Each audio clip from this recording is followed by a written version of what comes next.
మొన్న మళ్ళీ బండిపూర్లో night traffic కావాలన్నారు. దాని గురించి డిస్కస్ చేస్తున్నాము.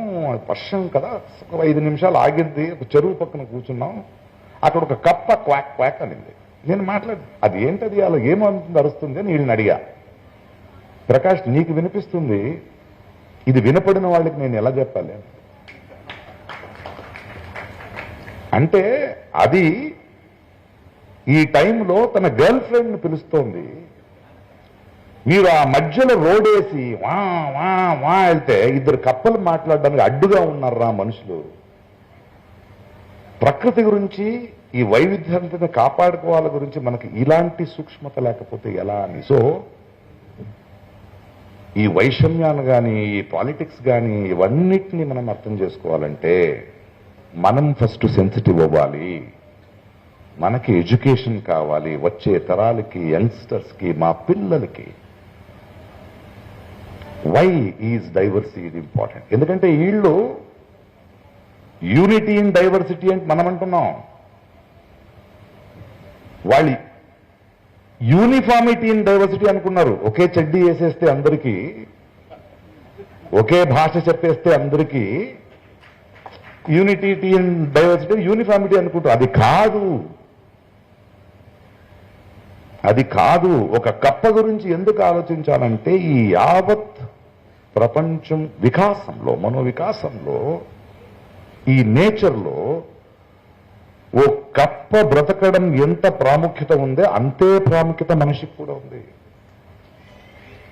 All of us are equal. Minority majority అనేది లేదు, కానీ వీళ్ళకి మెజారిటీ ఉంది. వాళ్ళకి అర్థం కానిది ఏంటంటే, మెజారిటీనే నిజమైతే ఈ దేశంలో నేషనల్ బర్డ్ కాకి అవ్వాలి, నెమిలి కాదు. నేషనల్ ఎనిమల్ ఆవు అవ్వాలి, టైగర్ కాదు. ఎందుకు నెమిలి? అందులో ఉన్న వైశిష్ట్యం. మన ప్రజాస్వామ్యం కూడా ఏం చెప్తుంది? మైనారిటీ అని ఒకటి ఉంటే మైనారిటీని కాపాడేది మెజారిటీ కర్తవ్యం. మెజారిటీ వాళ్ళ కర్తవ్యం. It is their duty. That is when we will hold on to this వైవిధ్యత. దేంతో 2 పంచతంత్ర కథలు చెప్పి నా మాటను ఫినిష్ చేస్తా.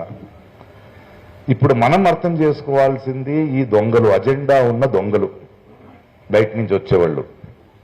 రెండోది, మనల్ని అమ్మే దొంగలు మనలో ఉంటారు.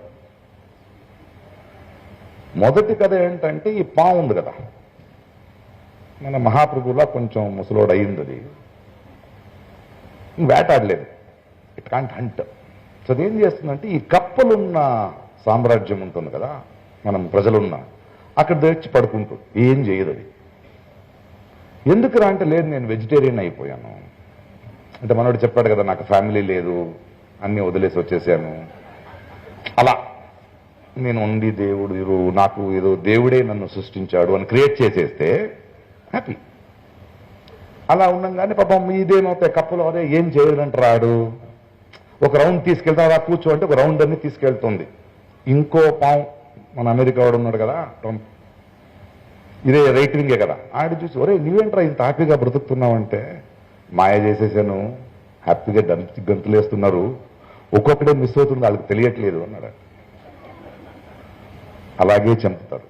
ఇంకొకరు ఉన్నారు, మన సౌత్ ఇండియాలో వాళ్ళు లేరు కదా, వాళ్ళని ఇక్కడ తీసుకోలే వాళ్ళు ఉన్నారు. దానికి ఒక కథ ఉంది పంచతంత్రంలో.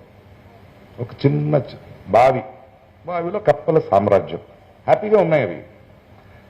ఆ కప్పలకు మాత్రమే ఆ బావి నుంచి బయట వచ్చి లోపల వచ్చే దారి తెలుసు. అందులో ఒక కప్పని మిగతా 4 కప్పలు కొంచెం ఏడిపించాయి. ఆడికి జీవితంలో విరక్తి వచ్చేసింది. మీతో ఉండను, నేను ఇక్కడి నుంచి బయట వెళ్తానని ఆ దొంగదారి ఉంది కదా, అందులో బయట వెళ్ళాడు. బయట వెళ్తే ఈ పాము వస్తుంది అక్కడ. ఆడికి ఒక ఐడియా వచ్చింది, ఒరే నువ్వు నన్ను తినొద్దు, మా దగ్గర కొన్ని బాగా భోజనాలు ఉన్నాయి, నేను తీసుకెళ్తాను అంటే ఓకే. వచ్చి ఆ దొంగదారిలో తీసుకొచ్చేసాడు ఆ పావుని. అది ఇలా ఉంటే దాని మీద హ్యాండ్ వేసి, ఏరా ఇప్పుడు చెప్పండి రా అని. ఒరే వద్దురా, నేను కాదు ఆడిని తినేయి, వీడి మీద రేడ్ చేసేయి, వీడిని లోపలేసేయి, ఇప్పుడు ఎళ్ళంటే ఎందుకు వెళ్తానంటుంది ఇది. ఆ పరిస్థితి వీళ్ళిద్దరూ తీసుకొచ్చారు కదా, వాళ్ళకి అవుద్ది. కానీ ఈ కథల మూలంగా దొంగలెవరు, మనల్ని నమ్మేవాళ్ళు ఎవరు, ఇవన్నీ అర్థం చేసుకుంటూ వైషమ్యం సుడిలో డైవర్సిటీ ఉంది. కానీ ఇలాంటి సభలు, ఇలాంటి సంవాదాలు, ఇలాంటి స్ఫూర్తులతో లెట్స్ ఫైట్. Thank you.